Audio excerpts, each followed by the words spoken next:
And you know I love florals. And the first one we're going to stalk. Put your teeth back in, girl. Yes, and you can pipe down too, Claude. Come on. Oh, here he goes. Right, orange blossom fragrances. Do you like orange blossom? I've got 5 stunners.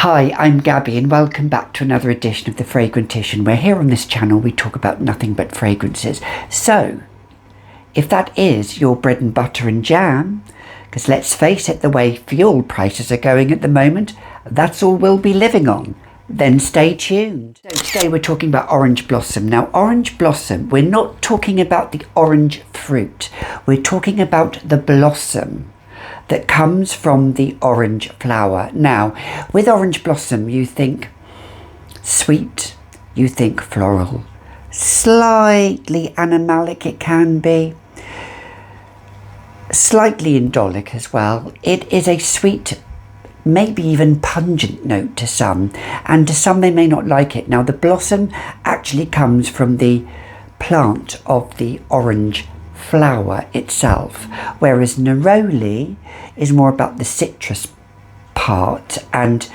petitgrain is more about the twigs and the leaves of the orange tree. But it's not orange itself, it's a flower. It's a flower.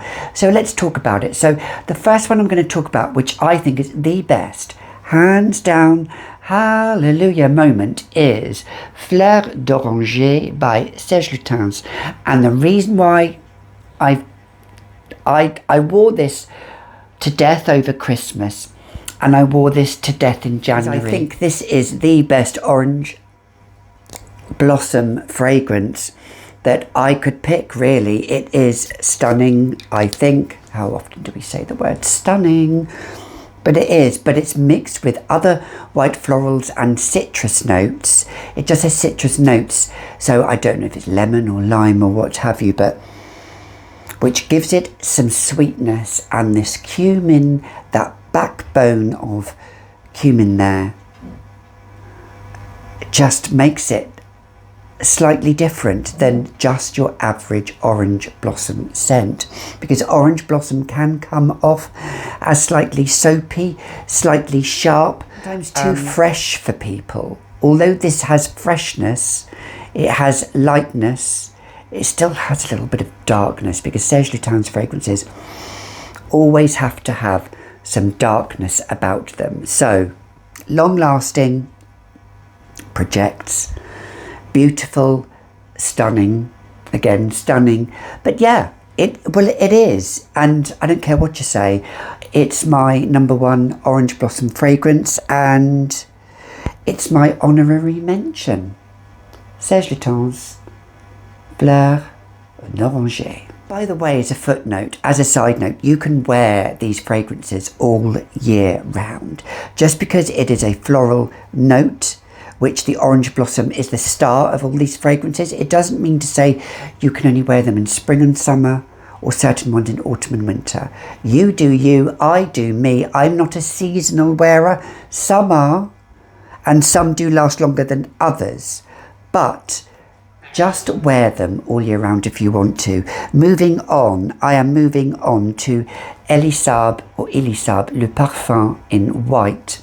And the reason why I've chosen this one is because this again is mixed with vanilla, it's mixed with patchouli, it has other floral notes, it's a beautiful bridal fragrance. All of these fragrances could be worn by a bride, in my opinion. This one in particular, I know I did a review on this on its own as a standalone fragrance, because it really is a lovely bridal fragrance. Let's spray a little bit just to get reacquainted with it.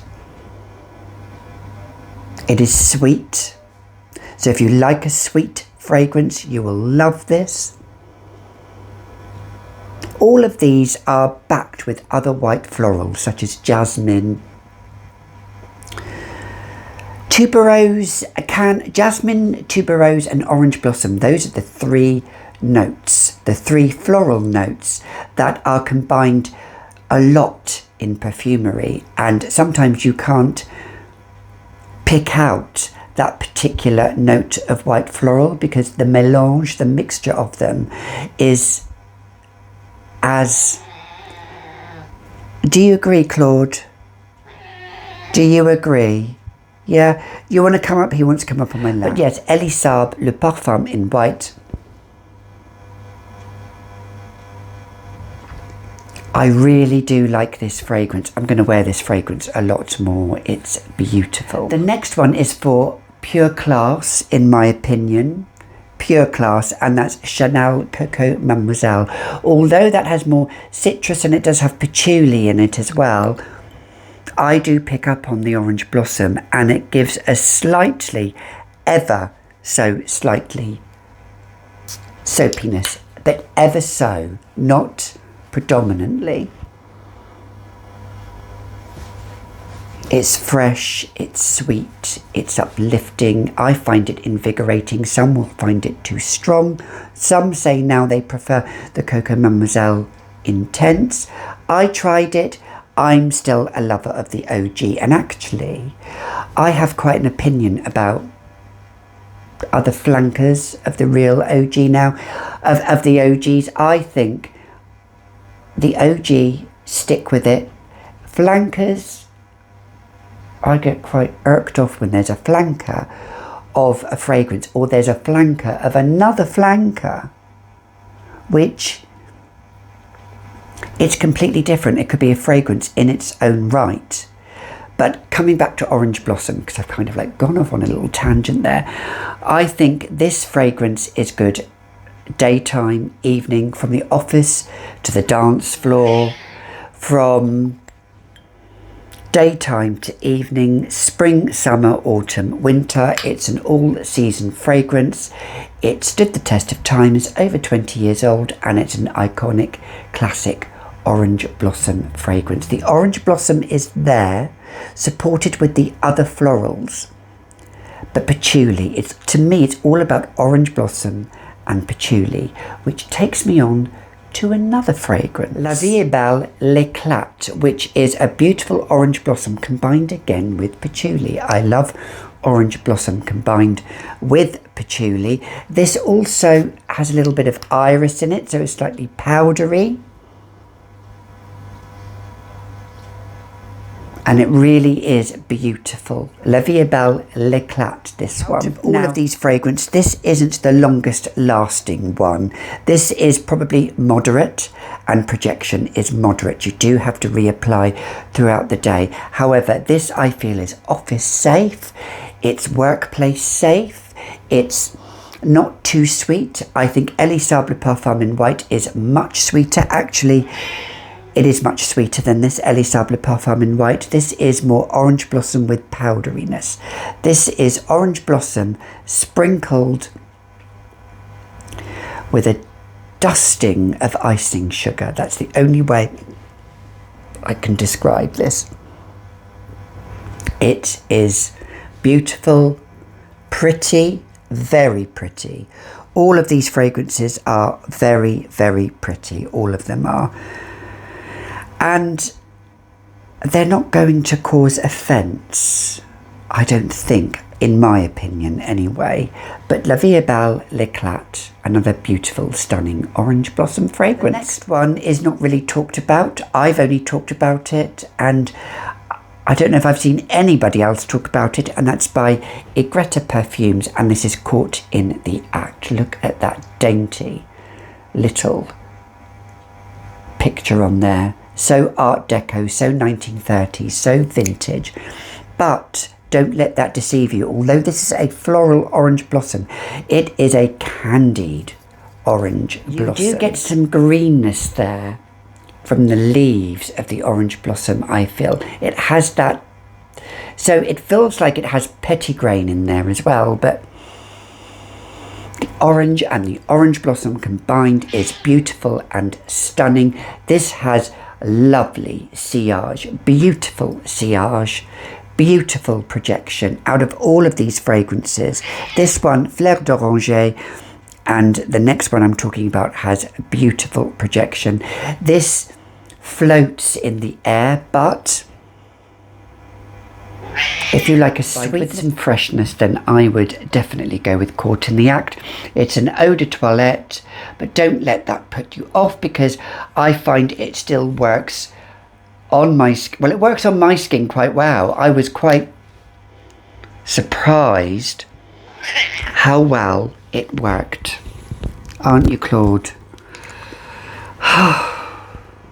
Caught in the act. I'm always caught in the act when this little boy is around. And finally, we go with, yes, Pure Poison. Now, although it does have jasmine in, I think in the pre-reformulated version, I smell more orange blossom. That's just me. I think it is, spray this.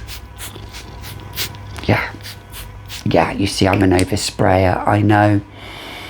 Spray with Gay Abandon. It is orange blossom, a little bit of sandalwood, and a little bit of citrus notes in there as well.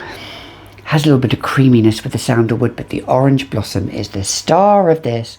And again, this could be another bridal fragrance. All of these could be. This is beautiful, has projection, smelling it now in the air, and it has beautiful sillage. It is an all year round. You could wear this spring, summer, autumn and winter. It's light and ethereal, but has backbone to it, and it really billows in the air. I absolutely adore it. Again, it's nothing like the original Poison. It's a flanker of the original Poison, but it's a white floral, orange blossom. It's that sweetness which I love in this. I think the reformulated version has much more jasmine in it, to my nose, and it has less of the sandalwood in it as well, and I do love sandalwood. So if you're looking for an orange blossom and sandalwood, and you can get your hands on a pre-reformulated version, go for Pure Poison. If not, the reformulated version works just as well, but has a bit more jasmine. But I love the orange blossom in this. Those were my just few orange blossom fragrances that I wanted to talk about. What are your favourite orange blossom fragrances? Comment down below. But until next time, spray with Gay Abandon. If they tell you not to do it anyway. And I'll see you all in the next video. And bye for now.